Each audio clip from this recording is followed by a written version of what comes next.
menceritakan saat Kang Hansu remaja, di mana dia dan ibunya difitnah mencuri sesuatu yang sepertinya benda penting dari kerajaan. Tuan Zhang yang saat itu adalah komandan prajurit kerajaan, mendatangi bersama pasukan dan memukuli Kang Hansu dan ibunya. Sejak saat itu, ia menyimpan dendam pada Tuan Zhang. Dan itulah alasan mengapa dia menjadi pengacara.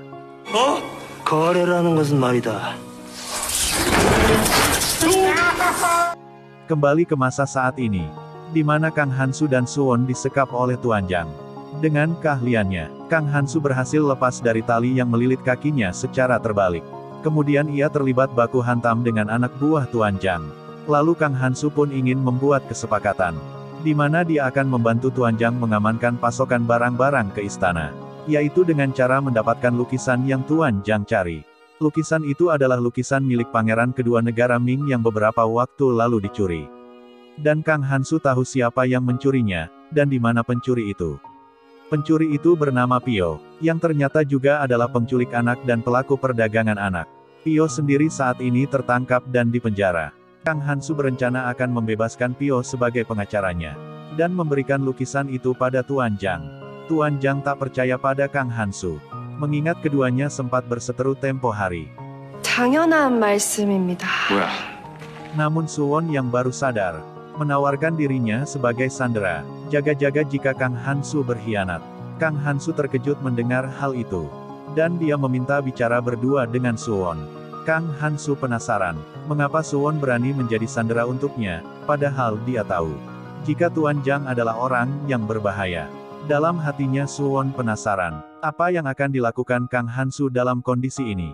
Namun dia tak mengatakannya, karena itu, ia mengaku jatuh cinta pada Kang Hansu, dan rela membantunya meski taruhannya nyawa. 돌았구나. 예? 나리께 한눈에 반했어요. Tentu saja itu cuma pura-pura gak cinta beneran.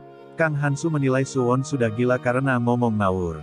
Namun Suwon bersikeras, lalu memaksakan Kang Hansu menyetujui rencananya. Akhirnya Kang Hansu mengalah, lalu berjanji akan menyelesaikan semua ini dalam 5 hari. Kang Hansu pun secepatnya pergi ke penjara dan menemui Pio. 나를 무죄방면시켜주겠다. 무사히 조선을 뜰 수 있게. Ia menawari Pio kesepakatan, di mana Kang Hansu akan membebaskan Pio dari penjara. Dan sebagai bayarannya, Pio harus memberikan lukisan yang dicuri kepadanya. Pio bersedia dengan tawaran itu. Namun dengan syarat, Kang Hansu harus membeli anak-anak yang dia culik, dan memberinya kapal untuk pergi dari Joseon. Tanpa pikir panjang, Kang Hansu pun menyepakati hal itu.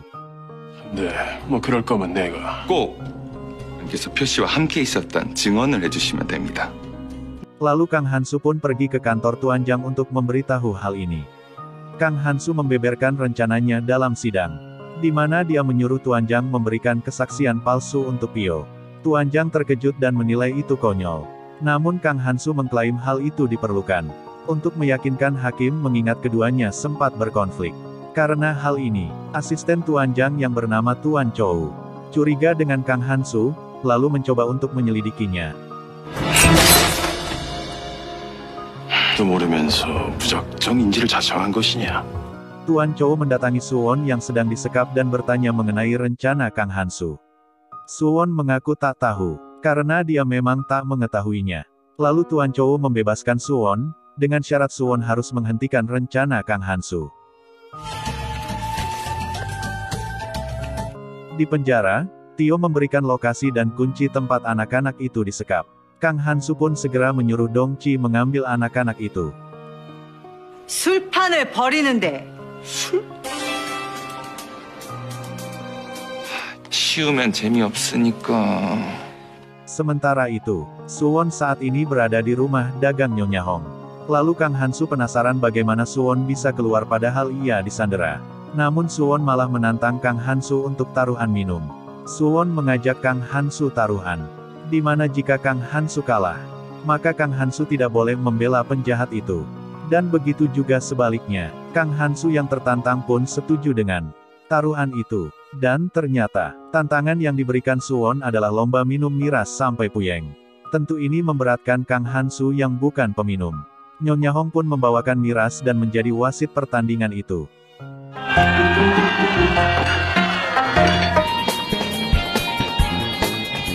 때 천당의 술잔이라 보다. Setelah beberapa gelas, keduanya sudah mabuk dan hampir roboh. Dan ternyata, tak disangkar Suwon juga bukan peminum. Itu terlihat ketika mereka sama-sama mabok dan tumbang. Sehingga hasil pertandingan itu pun ternyata seri.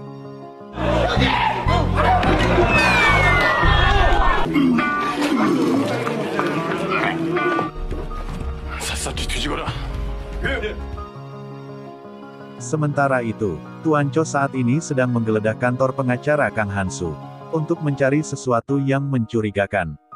뒤타고 다니는 거예요. 뭔진 모르겠지만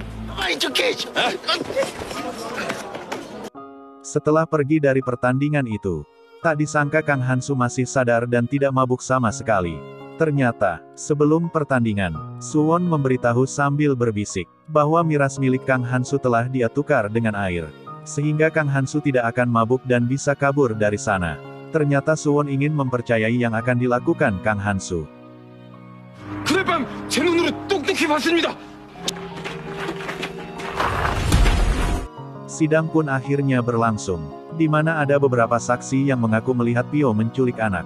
Namun Kang Hansu menolak kesaksian itu, dan mengatakan jika saksi dalam keadaan mabuk. Setelah itu, Kang Hansu memberitahu bahwa dirinya punya saksi lain. Lalu ia pun memanggil Tuan Jang untuk hadir di persidangan. Semua orang pun terkejut melihat Tuan Jang yang hadir, termasuk hakim sendiri. Kemudian Tuan Jang pun bersaksi jika dia melihat Pio saat itu. Namun hakim yang tak percaya, mencoba memastikannya dengan bertanya pada Pio. 이자가 진범이요. 나는 모르는 사람이요. Tak disangka, Pio pun mengaku tak mengenal Tuan Jang. Dan Pio malah mengatakan bahwa Tuan Jang adalah pelaku yang sebenarnya. Sepertinya ini adalah rencana Kang Hansu, yaitu untuk menjatuhkan Tuan Jang. Tuan Jang pun terkejut, dan tidak terima dituduh seperti itu. Tuan Jang pun mengatakan, bahwa dirinya disuruh Kang Hansu untuk menjadi saksi palsu. Lalu Tuan Jang pun mengatakan, jika saat kejadian itu, ia sedang bersama Tuan Chou. Setelah itu, semua orang tak percaya dan menyuruh Tuan Jang membuktikannya. Lalu meminta Tuan Chou untuk datang dan memberikan kesaksian. 이름 모를 아이들 10대 명이 갇혀 있어 싸웁니다. 뭐라? 니는 지금 뭐라 했느냐? Dan tak disangka, Tuan Chou memberikan kesaksian palsu, dan menyebut Tuan Jang adalah pelaku aslinya. Tuan Chou mengatakan pada hakim, jika ia telah menemukan anak-anak di kapal milik Tuan Jang. Ternyata sebelum persidangan, Kang Hansu dan Tuan Chou membuat kesepakatan, yaitu untuk memfitnah dan menjatuhkan Tuan Jang, dan menjadikan Tuan Chou menjadi pemilik serikat yang baru. 하면 그날 대방께서 어디서 뭘 했는지 확실히 말하십시오. 이놈이 내 자리를 노리고 날 모함하는구나. Tuan Jang pun tak terima dengan tuduhan dua orang laknat itu, karena sebenarnya dirinya saat itu sedang bersama Park Jisung, yaitu komisaris kerajaan. Namun dia tak bisa memberitahu, karena tak ingin bisnis gelapnya terbongkar. 일단은 당신을 가혹하라. 억울합니다, 판유대감. Karena tak bisa memberikan kesaksian secara rinci, hakim pun memenjarakan Tuan Jang, dan memvonis jika Tuan Jang adalah pelaku penculikan anak. 여기 있네. Setelah bebas, Pio pun memberikan lokasi tempat dia menyembunyikan lukisan itu, yang ternyata ada di rumah dagang Nyonya Hong. Lalu Tuan Chou memberikan lukisan itu pada komisaris Park Jisung. 영감, 제주 영감, 살려주십시오. Tuan Jang yang dalam keadaan kesal, meminta komisaris Park Jisu untuk menjadi saksinya. Karena saat itu, ia sedang bersama komisaris Park Jisu membahas bisnis gelapnya. Dan ternyata, saat itu Kang Hansu sedang menyamar sebagai penjaga, dan menguping pembicaraan kedua orang itu. Akan tetapi, Park Jisu sepertinya tak ingin membantu Tuan Jang. Tuan Jang pun mengungkit kejadian saat menggerebek rumah Kang Hansu dulu, yang dia fitnah dan dituduh mencuri. Sepertinya kedua orang itu terlibat dengan insiden itu. Karena Park Jisu sangat marah mendengar hal itu lagi. Lalu ia memukuli Tuan Jang hingga babak belur. 입에 올리냐? 제가 죽을 수 없지 않습니까? 그때도 지금도 말아야 할 곳을 넘보고. Kang Hansu yang melihat kejadian ini, menjadi ingat saat dirinya dipukuli.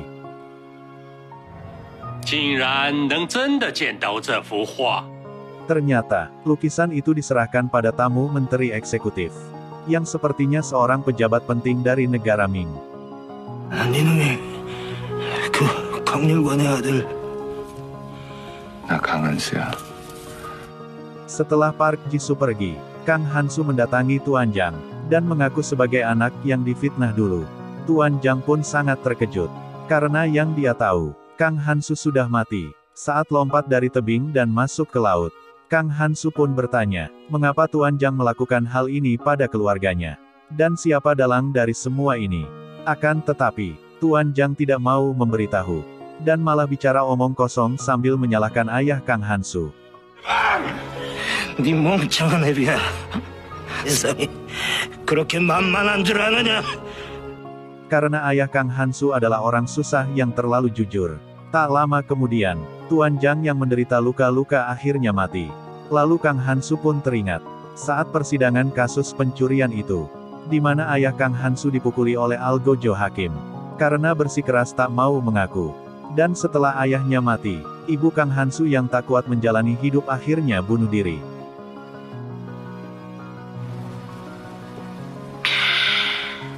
Suwon yang baru sadar dari tidurnya akibat mabuk, mendapat cerita persidangan Kang Han-soo dari Nyonya Hong, tentang Kang Han-soo yang berhasil memenjarakan Tuan Jang. Dan hal ini juga membuat Suwon semakin tertarik dengan Kang Han-soo. Sementara itu di dermaga, menteri eksekutif sedang mengantar tamu negara Ming yang akan meninggalkan Joseon. Dan tak disangka, Pio saat itu sedang terikat di kapal tamu negara Ming itu.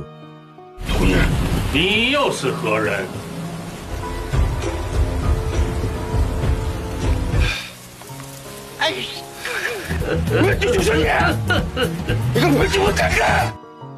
Lalu mereka pun sadar, bahwa Pio adalah pencuri lukisan pangeran negaranya. Mereka pun semakin menjadi senang akan hal ini. Sedangkan Pio, tak tahu mengapa dia bisa berada di kapal ini.